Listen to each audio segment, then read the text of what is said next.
Sekarang kita menyaksikan di Indonesia ada persoalan korupsi. Korupsi itu bukan hulunya masalah. Korupsi itu bukan akarnya masalah. Korupsi itu simptom, itu gejala. Masalahnya ada radang, ada infeksi. Korupsi itu kasih paracetamol, panadol, panasnya turun, gejalanya hilang.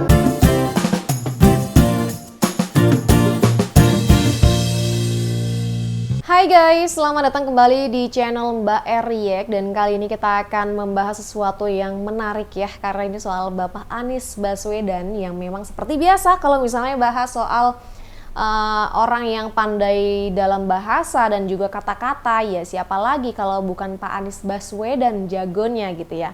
Dan kali ini Pak Anies itu di dalam video yang viral ya, Pak Anies itu bahas soal korupsi yang dia analogikan seperti penyakit radang, kemudian obat-obatnya yang ada paracetamol lah, antibiotik lah gitu. Dan dari sini netizen itu nggak nangkep apa yang dibicarakan oleh Pak Anies gitu ya, karena dari banyaknya pernyataan-pernyataan Pak Anies memang banyak netizen yang susah memahaminya karena mungkin karena kebanyakan analogi gitu ya, yang akhirnya masyarakat ini nggak banyak langsung ngerti gitu apa yang dimaksud Pak Anies. Termasuk dalam video Pak Anies yang berikut ini guys. Apalagi kalau misalnya kalian lihat ya komentar-komentar di video tersebut itu juga lucu-lucu guys. Jadi ketika Pak Anies bahas soal permasalahan korupsi itu, ada yang komentar begini. Dari akun Fitriyadi Arif ya, dia bilang akar masalah sesungguhnya itu mulut dia gitu guys. Ada yang bilang gitu loh, sampai seperti itu komentarnya ya. Itu kan menunjukkan bahwa dia ini sebenarnya nggak ngerti apa yang diomongin Pak Anies, dan menurut dia masalahnya itu ya bukan soal korupsi atau apa-apa, emang mulut dia aja nih yang jadi masalahnya gitu guys. Oke, jadi seperti itu ya pendapat atau komentar dari Fitriyadi Arif. Dan berikutnya ada juga komentar atau caption dari History Pemimpin yang dia nulis begini guys. Waduh, baru tahu ternyata korupsi bisa diberantas hanya menggunakan paracetamol dan antibiotik guys. Segampang itu ternyata ya gitu guys. Jadi netizen ini malah justru nangkepnya itu bukan di hal yang berkaitan dengan korupsinya, malah justru dengan hal-hal yang obat-obatan gitu ya. Karena kalian bisa nilai sendiri aja lah komentar atau pernyataan dari Bapak Anies gitu ya soal korupsi ini guys. Kalian pikir sendiri dan nilai sendiri kira-kira sebenarnya apa sih yang dimaksud Pak Anies ini gitu kan. Seperti itu guys. Dan berikutnya juga ada video dari netizen-netizen yang mengomentari video Pak Anies ini. Kita lihat aja di videonya. Ini dia. Sekarang kita menyaksikan di Indonesia ada persoalan korupsi. Korupsi itu bukan hulunya masalah. Korupsi itu bukan akarnya masalah. Korupsi itu simptom, itu gejala. Masalahnya ada radang, ada infeksi. Korupsi itu kasih paracetamol, panadol, panasnya turun, gejalanya hilang. Masih. Kalau membereskan problemnya pakai apa? Antibiotik. Untuk menghentikan korupsi, antibiotik. Tepuk tangan dong buat mas-mas ini. Mas Anies, Mas Anies.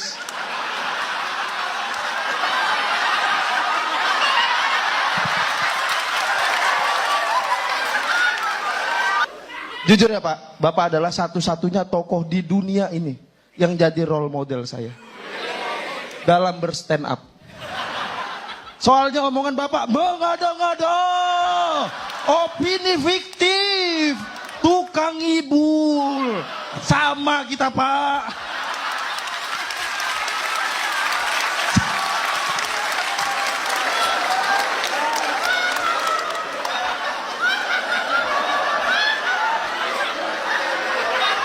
Anies, saya bela ini Pak, stop ngatain Pak Anies, karena Pak Anies tuh prestasinya ya Allah. Waktu jadi gubernur Jakarta, tingkat kemacetan turun. Tapi bukan karena Bapak, karena Covid Pak. Karena Covid. Diganti abang-abang kucel ini tetap nggak macet Pak, bener. Diganti lontong juga nggak macet itu Pak. Covid gimana? Prestasinya dibantu virus.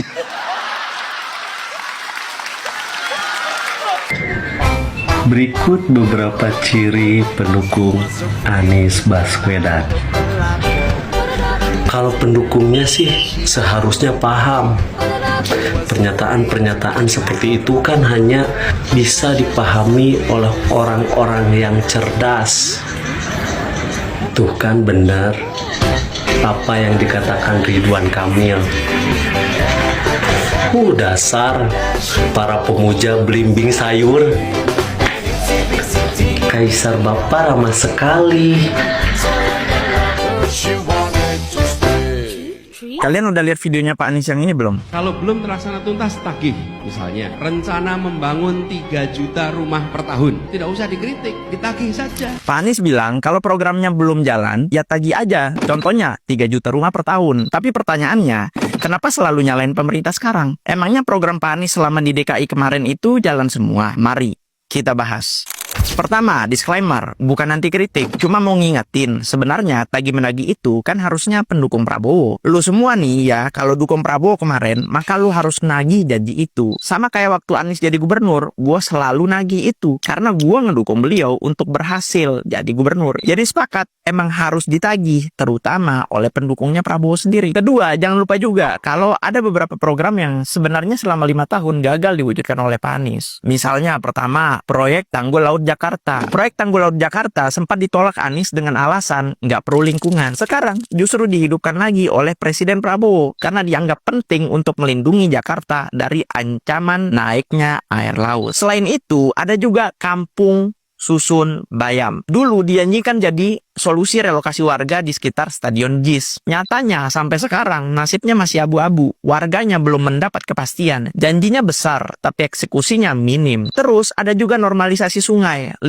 tahun jadi pemimpin di Jakarta, isu banjir masih jadi PR besar yang nggak ada solusinya. Program normalisasi sungai mandek. Padahal jelas dalam UU nomor 23 tahun 2014, pemerintah daerah punya kewajiban urus tata ruang dan lingkungan. Tapi realitanya nggak ada progres signifikan. Kelima, jangan lupa juga bahwa dulu ada yang janji rumah DP 0% atau 0 rupiah. Tapi 5 tahun nggak jalan. Setelah groundbreaking, nggak ada yang tertarik. Berubah dari 0% jadi dibantu maksimal 20% dari APBD DKI. Terus tercapainya hanya 0,34% dari target. Aduh. Terakhir, jangan lupa ada yang janji juga tuh waktu itu kalau mau atau akan menghentikan reklamasi. Faktanya reklamasinya yang sebelumnya izinnya dicabut justru diizinkan atau jalan terus. Singkatnya, gue pengen bilang banyak janji tapi sedikit bukti. Jadi kalau sekarang selalu nyalain pemerintah pusat, publik wajar dong nanya balik program yang kemarin gimana kabarnya? Udah berhasil belum?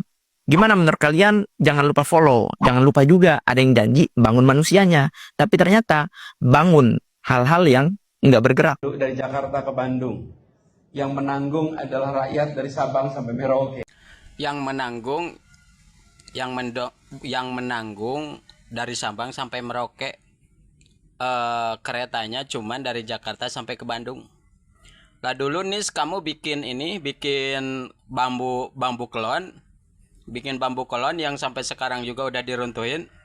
Itu manfaat enggak gitu buat ininya, buat rakyatnya. Saya juga itu menanggung, Nis, itu bikin bambu kolon itu saya juga menanggung biayanya. Kamu nggak mikir ke sana apa, Nis? Kamu ini bisanya bacot aja gitu, tidak dipikirin kesalahan kamu itu gimana gitu, ya? Kan kamu ini mikir enggak gitu? Tuh di Wonosobo tuh patung sekeren itu cuman biayanya cuman 50 juta bisa sekeren itu, ya. Lah ini 550 juta cuman bikin ini, kamu cuman bisa bikin bambu kolon. Itu sisanya kemana ini uangnya? Anies ini cuman bisanya bacot aja gitu, tidak mikir kesalahan kamu tuh sampai mana gitu. Anies Saya sebagai anggota DPRD bekerja sama Pak Anies, saya punya hak untuk menilai kecepatan beliau dalam mengeluarkan kata-kata itu tidak berbanding lurus dengan kecepatan beliau dalam mengeksekusi tata kota. Bahwa ada Ingub 49/2021, itu instruksi dari Pak Anies ke Sekda di 2021. Ini bahasa saya ya, tapi nanti silakan ditampilkan. Isinya intinya semua tolong Pak Sekda beresin. Semuanya yang prioritas daerah. Lah, terus tanggung jawab dan tanggung jawabnya itu semua diserahkan ke Sekda. Jadi kalau ada apa-apa Sekda yang salah. Itu di akhir masa jabatan baru suruh sekda beresin semua. Sisanya cuman kata-kata di RPJMD yang manis-manis saja. Konyolnya, di masa akhir jabatan Pak Gubernur suruh sekda bersih-bersih. Ada tulisannya apa? Tolong bikin master plan. Yang pertama, master plan buat fiskal. Kedua, master plan buat aset daerah. Loh, orang kerja itu pasti udah punya master plan dulu di awal. Baru kita kerjain 5 tahun. Ini kerja setelah sampai 2021 dari awal jabatan. Baru mau bikin master plan di 2021 akhir, di pertengahan ke akhir masa jabatan. Terlalu banyak narasi sampai beliau ngomong yang penting gagasan narasi di ujungnya baru karya. Karyanya ngerjain siapa? Ingup, Sursekda yang kerjain. Kalau gitu gajinya Pak Anies kasih aja semua ke Sekda. Kan udah 20%. Kalau 1 tahun Kata pendukungnya sih Anda tuh bagus, agamis, tuh apa santun. Tapi kenapa ya semenjak kalah tuh Anda tuh ngocet terus sekian kayak nyerang ini kayak gimana?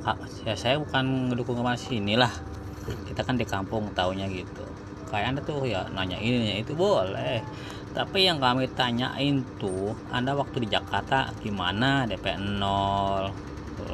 Malah Anda tuh anggaran tuh kelebihan terus.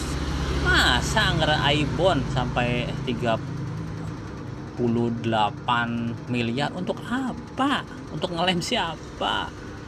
Helm proyek untuk siapa? Ngelem siapa? Gitu. Kalau Prabowo katanya rumah ini kan udah jadi. Untuk TNI kan sebelum ini kan udah jadi. Dia nggak. Kemungkinan ekstrim itu adanya justru di pusat pemerintahan, di pusat negara kita. Yang kayak gini kok bilangnya temuan sih, kayaknya temuan banget. Wah, ini analisa yang oke gitu ya. Ya ampun, ini buat anteknya Anies, buat buzzernya, sama buat Aniesnya sendiri ya. Dan juga buat masyarakat lah. Kalau dengan yang kayak gini kan bikin masyarakat jadi was-was, kemudian mikirin, berduka. Oh iya ya, susah banget nih hidup nih di kota, segala di kota aja hidupnya susah. Ya ampun, karena memang hitungannya begitu. Ya, nah kota-kota semakin banyak, semakin padat, itu pasti biaya hidupnya tinggi. Kenapa? Udah kayak semut, semutnya ngumpul di sini, demandnya akan tinggi, jadi secara ekonomi orang jual apa aja dibikin agak lebih mahal, pasti akan bisa lebih laku. Nah, yang ekonominya baik, tingkat sosialnya tinggi, itu semakin mengerucut ke atas. Ya, sementara yang ekonominya pas-pasan, marginal, dan kemudian orang-orang yang kurang beruntung, itu tetap secara orang, secara jumlah makannya sama harus 3 kali sehari, itu tapi di bawah semakin banyak. Nah, dengan perbedaan yang kayak gini secara marginal, otomatis jadi kelihatannya itu tingkat kemiskinannya jadi ekstrim. Tapi kalau di daerah-daerah yang kurang padat, kurang yang kayak gitu tuh jadi akan mereda karena biaya hidup juga nggak tinggi. Jakarta itu kota terbesar, terpadat di Indonesia, Jack. Yang jelas kayak gini. Itu kok bilangnya temuan sini, ya ampun. Temuannya dari mana? Hasil analisa waktu jadi gubernur. Kan nggak ngasih solusi apa-apa waktu jadi gubernur. Solusi untuk yang mengentaskan kemiskinan nggak ada. Yang ekstrim baik jadi apa sih nggak ada. Sementara tim gabungan gubernurnya untuk analisa yang kayak gini ada 60 orang. Masa butuh 60 orang hanya untuk analisa yang kayak gini, Nis? Yang ada malah pemborosan dan gak jadi solusi apa-apa. Kalau punya kesempatan berbicara di publik, coba deh cari hal-hal yang lebih memang bisa bermanfaat buat publik. Jangan cuma was-was gini kemudian gak ngasih solusi. 5 tahun lo jadi gubernur gak ngasih solusi. Ya, bikin tenang masyarakat Indonesia, bikin Indonesia itu lebih semangat, lebih kemudian terpacu dan terpicu untuk melakukan hal yang lebih baik. Jangan cuma bikin was-was biar orang kemudian gelisah gini, kali-kali ini orang nanti bisa lebih baiknya, bisa ngasih solusinya nanti waktu nyapres aja untung gagal. Ya, jangan yang kayak gitu ya Nis ya, kasihan masyarakat Indonesia. Oke guys, jadi seperti itu ya videonya dan gimana? Apakah kalian sudah menangkap isi dari yang dikatakan oleh Pak Anies tadi? Kira-kira soal korupsi tadi itu sebenarnya maknanya itu apa sih gitu? Yang ingin disampaikan oleh Pak Anies ini apa sih kira-kira gitu guys? Karena netizen ternyata kalau kita lihat ya banyak yang nangkepnya ini salah gitu. Nggak bahas soal korupsinya, malah justru ngomongin soal mulutnya lah gitu kan, ataupun analogi-analoginya yang tadi terkait dengan obat-obatan seperti ada netizen tadi yang bilang korupsi bisa diobati dengan paracetamol ataupun antibiotik. Ini kan malah jadi kemana-mana gitu guys. Jadi seperti itu ya. Dan bahkan kalau misalnya kalian lihat tadi komentar atau roastingan dari seorang stand up komedian terhadap Bapak Anies ini juga lumayan menohok gitu ya kalau kita lihat. Dan bagaimana nih kira-kira menurut kalian? Silahkan tulis pendapat kalian di kolom komentar. Jangan lupa juga untuk like dan subscribe channel Mbak R. Sampai jumpa di video-video berikutnya. Bye!